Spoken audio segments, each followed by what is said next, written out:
Hello Year 10, you've got a quiz to do on iDocio today and it's going to go through 4 things. It's going to look at error intervals, Pythagoras, the work we've done on circles like area and circumference, and expanding single brackets and double brackets. So I'm going to go through each of these 4 things. I suggest you watch this video before you complete the quiz so you can get the highest score that you can. So the first thing is error intervals, and this is where it's like rounding but backwards. So if I have rounded the number 500 to the nearest 100, what would the lower bound and the upper bound be? And remember, we drew a number line and we said, okay, we've rounded it to 500. And we said, because we've rounded it to the nearest 100, we put the lower 100 and the upper 100, sorry, the 100 below and the 100 above. And then we say, okay, what are the lower bound and the upper bound? And what I mean by bound is what is the smallest number that would have rounded up to 500 and what is the biggest number that would have rounded down to 500. So you've got your lower bound of 450 and your upper bound of 550. And if we were writing it, remember that's bounds. If we were writing it as an error interval, which sometimes they ask you, they would write it like that. It's the same thing, they just use different words to ask you. Just going to do one more of these before you start with the iDocio quiz. So the other one could be, I have rounded the number 12.7 to 1 decimal place. So we do our number line. I've got 12.7. And because it told me in the question I rounded to 1 decimal place, I go 1 decimal place below and 1 decimal place above. And then I can find my bounds. This one in the middle would be 12.65. That's the smallest number that would round up to 12.7. And this one would be 12.75. That's the biggest number that would round down to 12.7. And if I'm writing it as an error interval, it would be written like this. That's to be a line there. And it would be written like that. Remember, they write the error interval for you. It's just the numbers that you need to understand, and it doesn't matter how they ask it. The numbers will be the same. So that's your first 5 questions about error intervals and bounds. So they're the first 5 questions of your iDocio quiz. You can do them now, or you can wait and do the whole quiz in one go.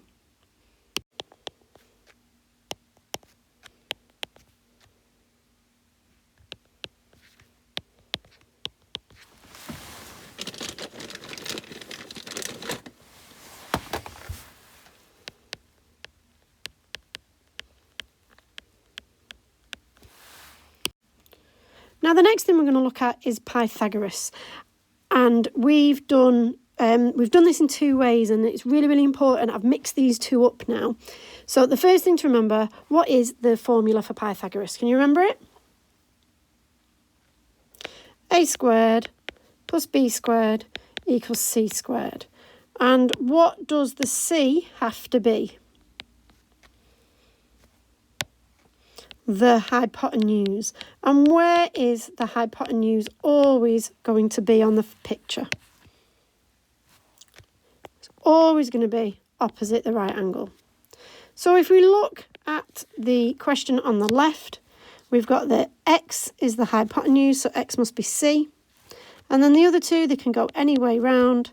So we've actually got 4 squared plus 12 squared equals x squared. We do our calculation, and you can pause the video now and do it yourself, see if you get it right if you want.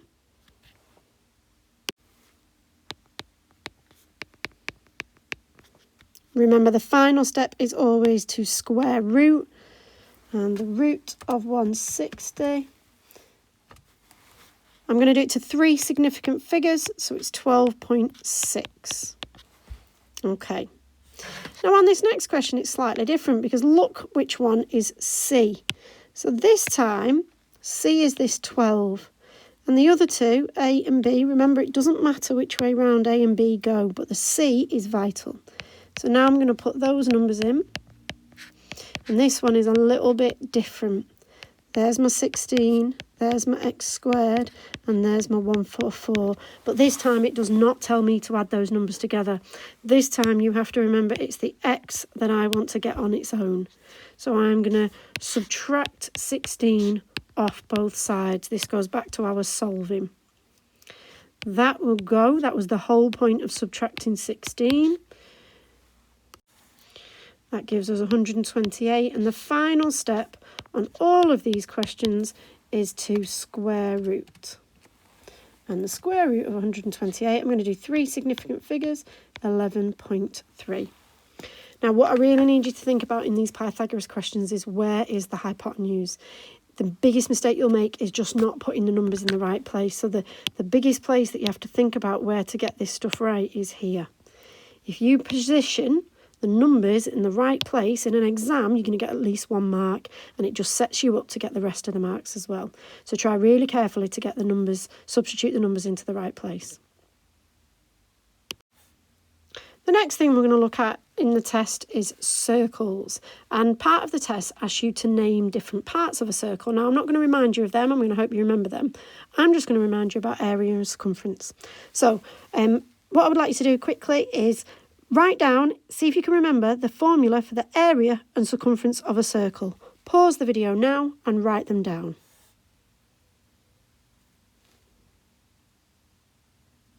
Okay, so the formula for the area of a circle is pi r squared, and remember r stands for radius, and the formula for the circumference of a circle is pi d. Remember, d stands for diameter. Now remember, which formula you use depends on the question. If it asks for area, you use this formula. If it asks for circumference, you use this formula. But once you've worked out which formula to use, the rest of the question is straightforward. In this picture here, what information have they given me? Have they given me the radius or have they given me the diameter? They've given me the radius because the radius goes from centre to edge. So that means the radius must be 4. The diameter will be double that because the diameter goes all the way across the circle, so the diameter would be 8. Now I'm going to find the area for this question. So what do I need to use? Do I need to use the radius or the diameter? I need to use the radius because the formula is pi r squared. So to find the area, I'm going to do pi times 4 squared. Now, if I'm doing that without a calculator in terms of pi, it would be 16 pi. If I'm doing it with a calculator, it would be 50.3. Now, just by the way, I would always type this into my calculator just in case I made a mistake here. So the thing I've circled in blue is what I type into my calculator. Now, on this second picture, I'm going to find the circumference. So let's have a look at the information they've given us. Have they given us the radius or the diameter? They have given us the diameter. And if I want the radius is just halfway, centre to edge. If I wanted the radius, that would be 3.25. Which of those measurements does this circumference formula use? It uses the diameter, so I'm going to do pi times 6.5. I type that into my calculator.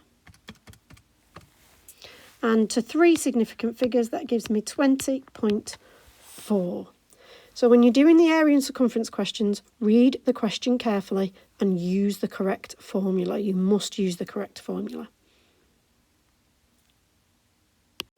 And finally, I'm going to talk to you about expanding brackets. We've got expanding a single bracket. So we are going to do 3y multiplied by 7y and 2. Remember, what we do is we split this up, just like we'd split numbers if we were doing grid method multiplication. And then this one is the 7y times the 3y, so 21y squared. This one is the 3y multiplied by the 2, which is 6y. And then to get the final answer, I just put those two together. 6y is positive, so I add it on. For expanding the double brackets, it's the same but slightly more complicated. The first thing I do is I split these two terms up. And I use x and -4. Then in the other bit, I split these two terms up and I use x and 3. Then I do my multiplications. X times x is x squared, x times 3 is 3x, x times -4 is -4x, and -4 times 3 is -12. Be very, very careful with your multiplications, especially when you've got negative numbers. Now, looking at those 4 terms that we've got in blue in the grid, which ones can I collect together? Which ones can I put together? Okay, so I can put these two together because they both have an x. They are called like terms. So I still have this first one, x squared. If I put these two middle ones together, -4x add 3x gives me -1x. Technically, I don't need the 1. I can just write -x, but you won't get marked wrong if you do write the 1. There's not a problem with the 1. And then the number, there's nothing I can add to the number, so we would end up with that at the end. This quiz is out of 20, and you need to really try and get as many as you can. These are all grade 4 and 5 topics, so getting as many of these as we can correct at this point is really, really good. If you have any problems, please email me. Please make sure you put your name on the Iodosio quiz, and I'll hopefully see you all soon.